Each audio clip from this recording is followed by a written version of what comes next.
This is the YOB ConvoCast, one-on-one conversations with your other brother's authors, community members, supporters, and friends.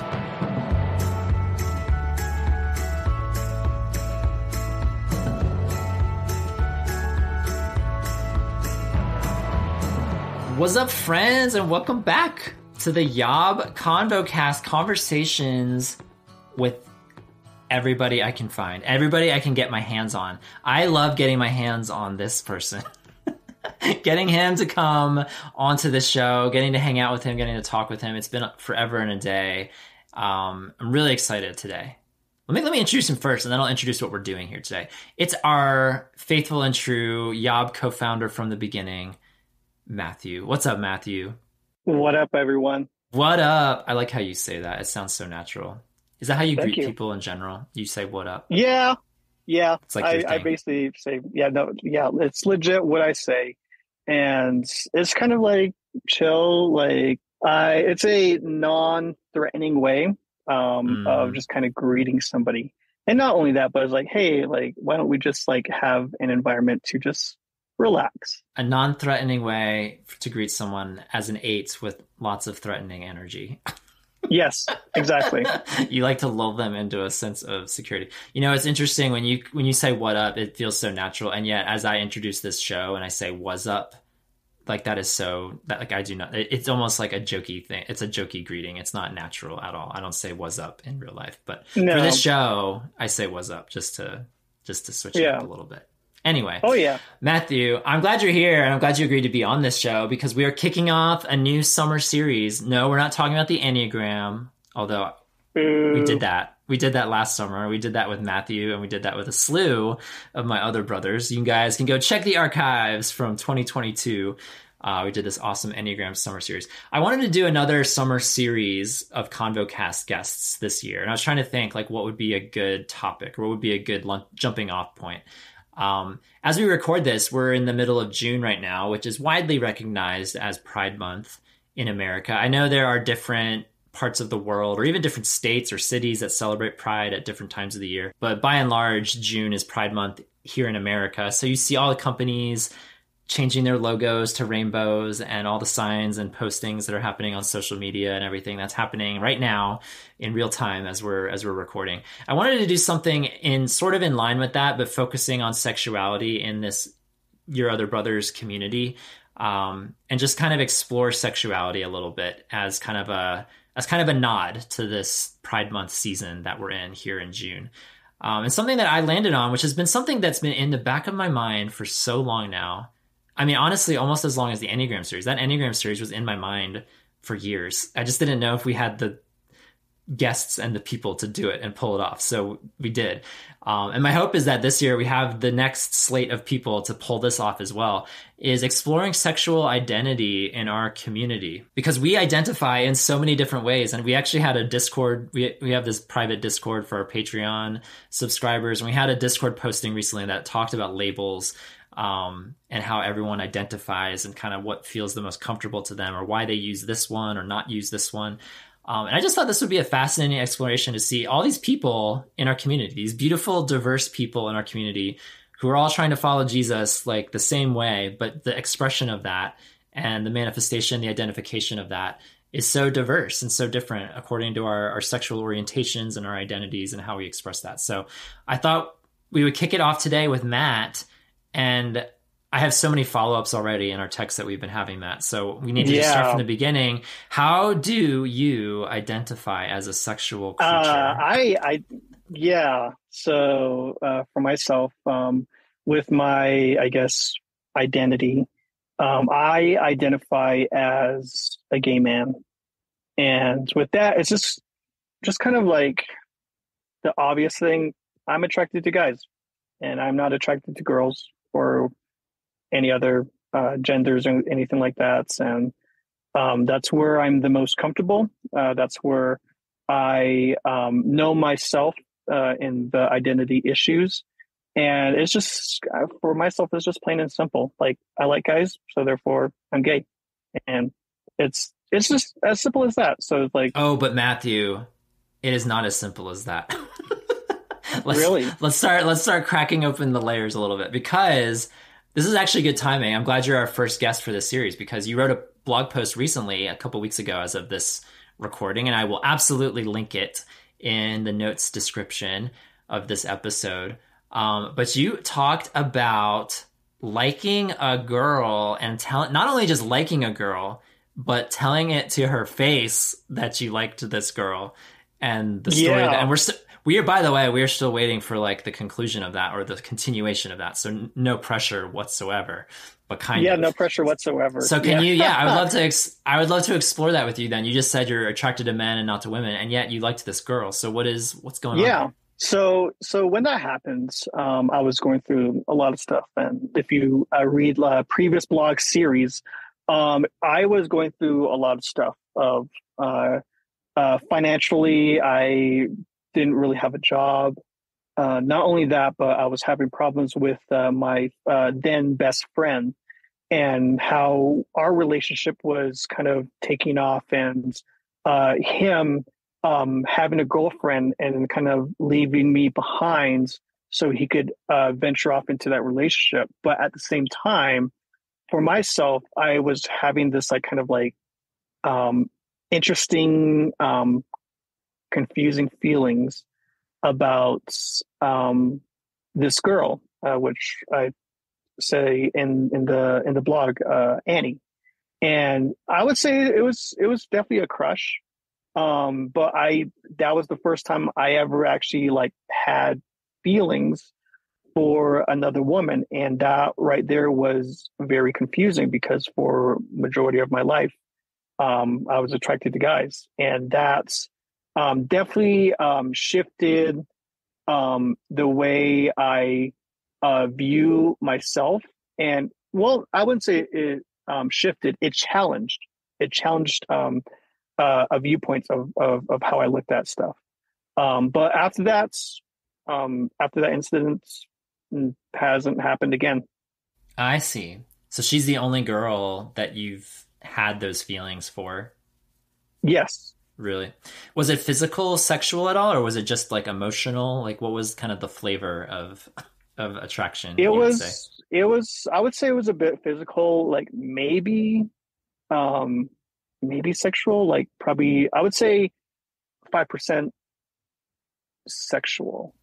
Okay. Because I was, I could feel like the sexuality part, like, kind of like inside of me, just like, oh, I was like, this is kind of interesting. But at the same time, it was like, I was confused, because it was like, wait, it's like, I'm actually like, I'm not attracted to girls like whatsoever. And thinking about having like straight sex, like a guy and a girl having sex, like that right there just kind of like turns me off. But then like kind of like dabbling in the imagination of like, oh, it's like, what if we get married and actually have sex? Like, how would that affect me? And not only that, how would it affect her? And it's like, could I like view myself like having sex with this woman that I have a crush on? So during that time, it was very interesting, to say the least. As much as I say that a lot. So do you still identify, like, are you still like, that still feels completely comfortable to you, identifying as gay, or do you feel like there's this little like, I wouldn't say like a doubt in your mind, but is there like something in your mind that's like, like, is there more wiggle room than maybe I thought there was? Like, is it not as rigid as I once thought it was? Yeah, I would say both. One, I'm very comfortable with my sexuality of gay. Like, I mean, like, I just recently got done with the gym, and there's a lot of guys that I'm actually attracted to, just going in there, and it's just like boom, boom, boom, like all these like really like handsome guys in there. It's like, wow, it's like, this is like amazing. But at the same time, looking back, during the time when I was attracted to Annie, it definitely have challenged me to have that wiggle room. I was like, hey, it's like, maybe like sexuality isn't like defined. Maybe like how society says it, maybe it's on a spectrum. So just asking around, and I'm kind of like a preview in my next blog. Going to a friend of mine who's gay, but he's not a believer as well. So kind of like asking him question, because kind of a spoiler alert. Going into the next blog. So my friends that I went to, he actually used to date girls, but now identifies as gay, and he is actually married to a guy. So him and his husband have a pretty good relationship, and I kind of look up to them as a way to look at a healthy relationship as a whole, not as like a same-sex couple, but just like just a couple in general. Right. Like you're not going to them for like spiritual leadership, but just from like a relational standpoint. Yeah, I get what you're saying. Yeah. Yeah. So he's the one that kind of challenged me. He's like, hey, it's like maybe your sexual identity is not defined as like certainty of gay. Maybe it's like you're on a spectrum, and maybe, yeah, you're gay, but you maybe have like feelings for that specific girl and that girl only. So like maybe you should have an open mind about it. So he helped me out pretty well. But there's also another stuff that other stuff that I'm going to talk about that he did challenge me on that did affect my faith as well. So that's a preview. We will look out for that blog at some point in the next 6 months. Yeah. Hopefully sooner. Hopefully your writer's block has left you. Yeah, it has. Now I'm just have to prioritize my time to write about it, because I'm a pretty busy man. You are. No, I know. We didn't even mention like last time we had a recording, we were together in New Mexico after hanging out with balloons and boys. So we had all kinds of fun. Yeah. Adventuring around New Mexico. It was fun times. I wanted to ask you, so you and I both met. We met on Zanga during those good old days of blogging anonymously on this network. That's how you and I met. And I met you when I first moved across the country to California. I crashed your couch wherever you were living at the time. And that was the first time I met you in person. And so we come from the same culture of like those late 2000s, like the Zanga culture. Mm-hmm. Side B was not a term yet. I don't think anyone back then, and correct me if I'm wrong, I don't think anyone back then identified as gay. Like I identified back then as same-sex attracted, or SSA. That was kind of the pretty consistent identification in that world. Was that part of your upbringing as well, or am I being too generalized? Yeah, definitely. No. It was, I definitely identified as SSA, and then kind of like going into the 2010s, and then kind of more as like the Christian community kind of figured out what the term side A and side B was, and how for us who grew up in the church and kind of like branching out either from the church or like branching more of like what we identify as, like whether still still identifying as like SSA or side B or side A or X and Y or whatever, like all those terms. For myself, I kind of went to SSA, and then from there side B, and then now I'm just kind of like, I mean, I could identify, but as of right now, I just identify as a Christian. Yeah, I'm gay, but I don't actually. I don't. It goes back to my blog. I don't identify as a gay Christian. I identify just as a Christian. It's more easier for myself. Yeah, I wanted to ask you about that because you wrote a blog years ago. It was like one of our first year of posts, I think, back in 2016, I want to say. I'll link that blog as well in the description, because you titled it "Why I Don't Call Myself a Gay Christian." And so I was wondering, because you had texted me and said, oh yeah, I identify as gay. But then I checked the records and I was like, wait, but you wrote a blog 7 years ago that says I don't identify, or I don't call myself a gay Christian. And so I asked you, like, you're allowed to change your mind. Like, so I was like, you could change your mind. That's totally fine. But I was wondering what the discrepancy was. And then what did you say? Yeah, I texted you. It's like, I still stand to that. It's like, I don't identify as a gay Christian still. So you just don't combine the two, which I find interesting. Tell us, why do you not like to combine the word gay and Christian, but you'll be fine identifying as those separately, gay or Christian? Yeah. Tell me about that. So going back to the blog, it still holds up. is one of the things that I hold is the view of heaven.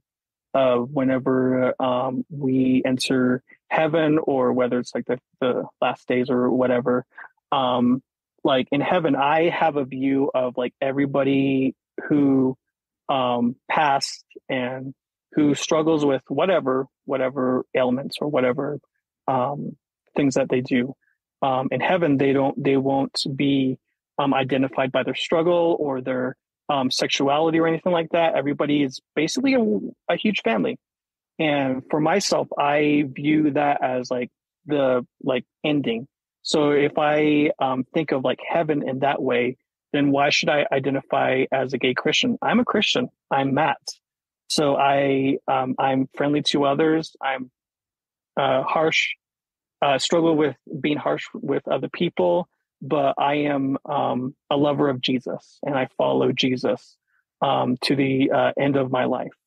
And whatever happens in my life, whatever season of life that I go through, I have Jesus to look up to look in scriptures, to have Christian friends and families behind me that I need and their support as well. And just stuff that I just need to talk to. I have a pastor who is very supportive of just kind of like stuff that I go through. And not only that, but he also has a lot of questions. And there are times where he messes up too, but I give him grace too. But along with that, another thing that I talked about in my blog, which I still hold today as well, is kind of like I view my sexuality as a piece of me, not as a whole. So there's a lot of stuff that like you can define as Matt's. Like he's an 8. He is friendly. He is like, he's gay. Yeah. He's swole. He's a gym rat. He likes longboarding. He likes longboarding. Volleyball, all this stuff. So like a piece of like just my sexuality is just a piece of me. It's not the whole thing. And for myself, it makes it easier because like I have a lot of friends. And then if my friends who either starts to know that I'm gay or just like has questions, and I could just answer them. And that way, then once that answer is done, then we just go on with life and I can hang out with them, or I could just be by myself and like enjoy myself in solitude. And so that's kind of basically it. It's just a piece. It's just a part of me. It's just something that's part of Matt. For sure. Yeah.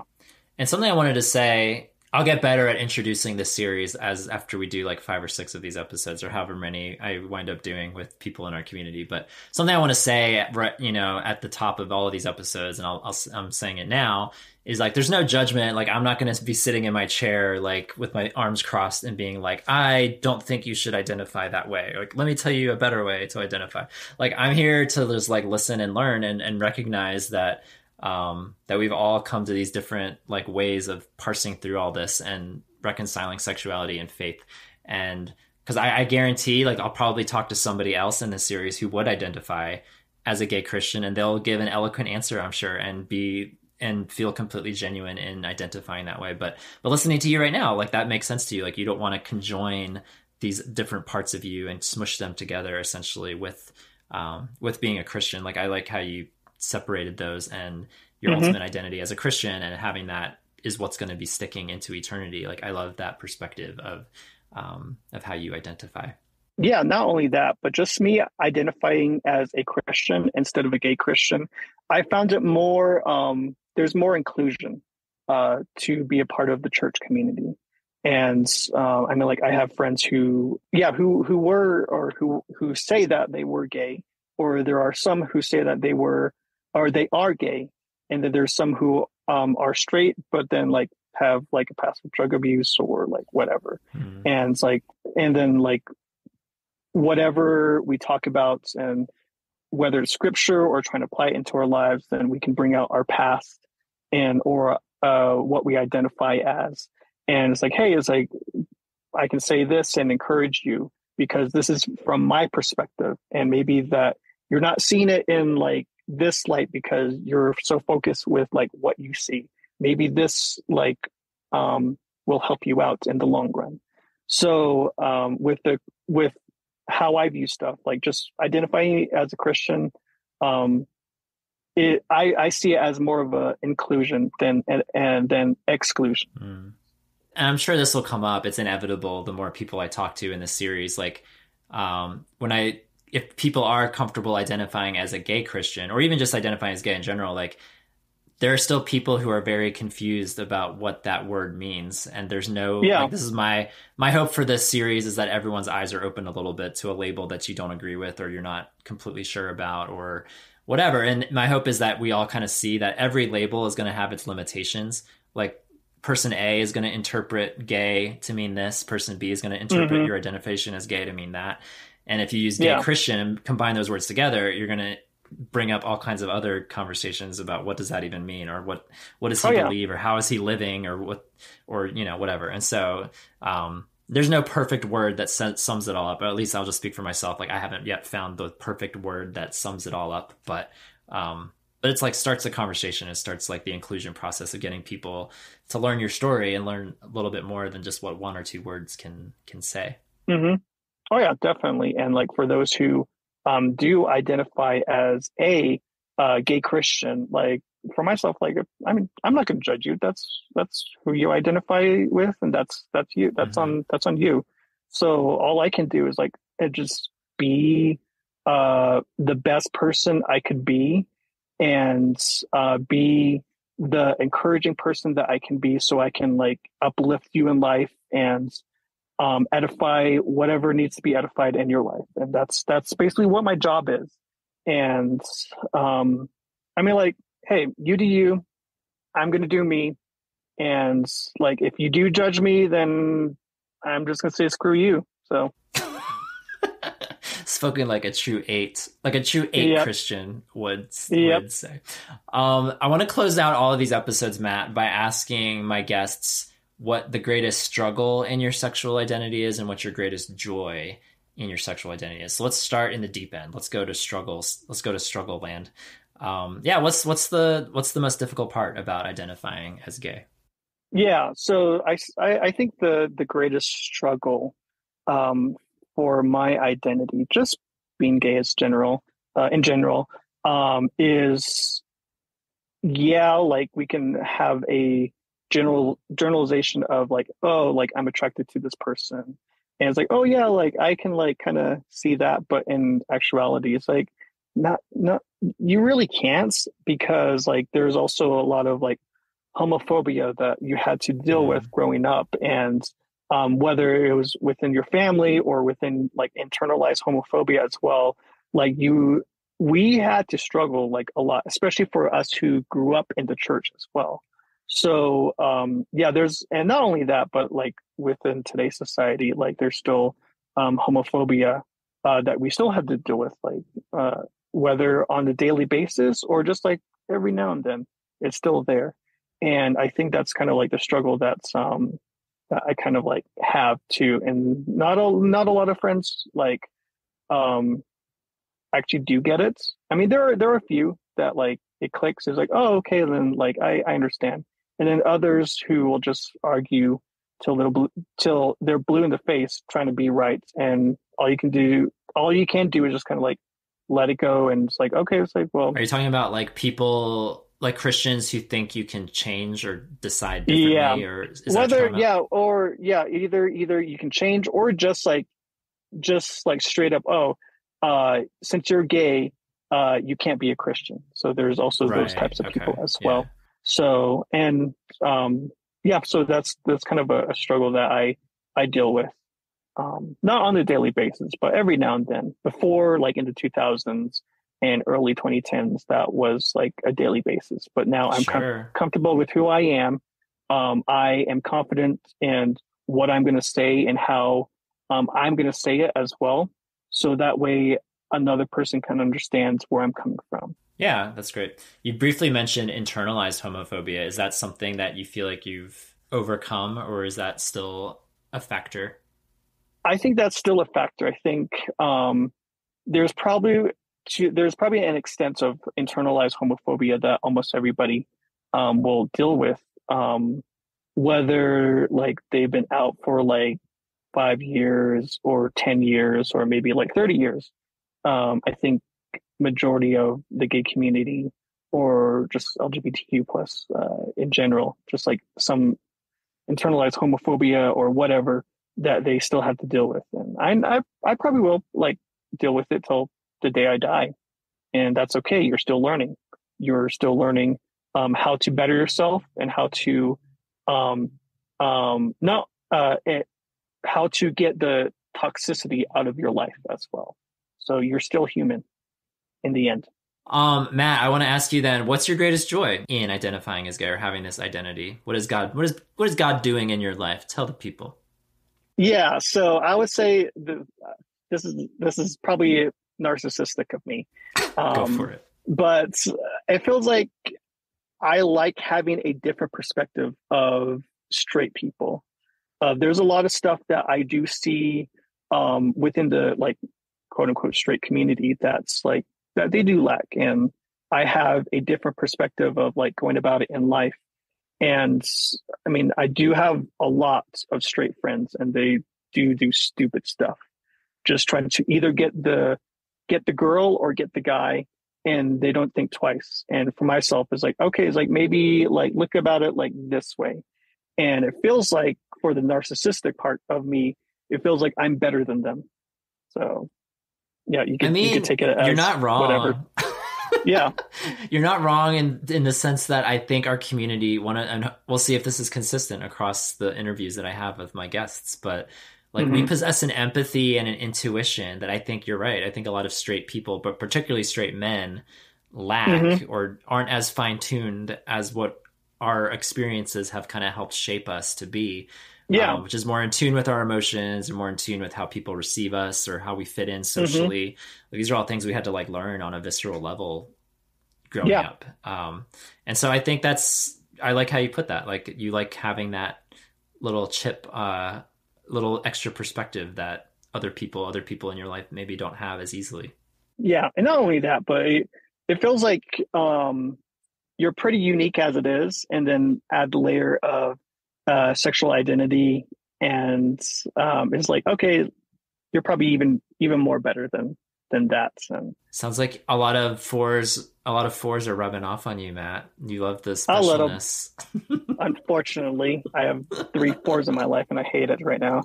But I mean, there's actually some truth. No, there's actually some truth to that. Like you are a unique person as it is with sexual identity.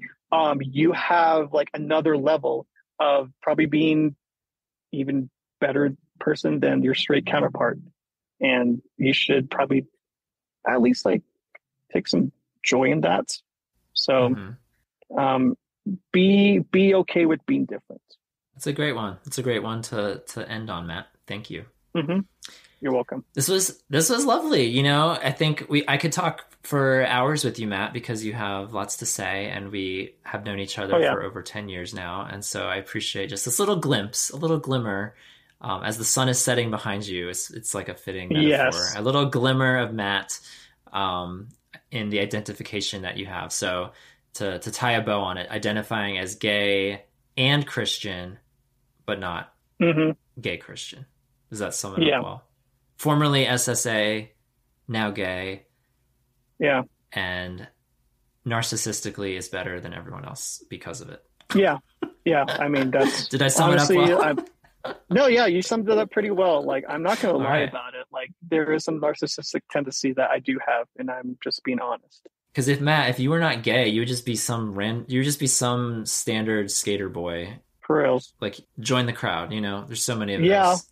Yeah, I probably will be one of those people who are like looking for a relationship and having like the 60th girlfriend like within like my whole life as of right now. This opens up a whole other thing. It's like this like valuing of friendship that I think our community excels in. Like, you know, not to say that we don't have romantic longings, because we do, but I think this focus on friendship is like it's a strength, I think, in our community. And it definitely I visited you, and you have a million friends. Like, you clearly love your friends, and your friends love you if they stick with you. So Yeah, well, So, they better love me. that's good. Yeah. It's part of who you are, and I love that. I love that about you. Oh yeah, Matt, yep. I've already joked with you on and off the air, but I will visit you again once you come visit me. So come visit me I know. in the Jewel of the Blue Ridge. Yeah, We would love that. you did your part. I need to do my part, and I actually do That's need right. to visit you. Yeah. No pressure. I know it's like kind of an inconvenient place to get to, but Yeah, I will make inexpensive. it worth your while. Yeah, well, if I find $1,000 for a round trip, I'll head out there. Someone out there listening, find us a deal from the Land of Enchantment to the Jewel of the Blue Ridge. Let's get some deals flying, and we can get Matt here. Send me $1,000. So we're just $1,000. All right, Matt. Matt, it was a joy to have you. Thank you for taking the time in your vehicle. Oh yeah, where you always record when we're not recording together in a room. Yep, as always. And stay tuned, y'all. We'll keep going around the room, and we'll see who else appears next on the show to identify however they do and share a little bit of their story. It's going to be fun to see all sides of the rainbow on this series, spanning the spectrum. I don't know. We got to find a nice snazzy title for this. You'll figure it out. We'll figure it out as we go. Thanks for kicking it off, Matt. Yeah, you're welcome. So y'all, until we cast our next convo on the other side of the spectrum, or whatever the name of this thing is. See ya. Laters.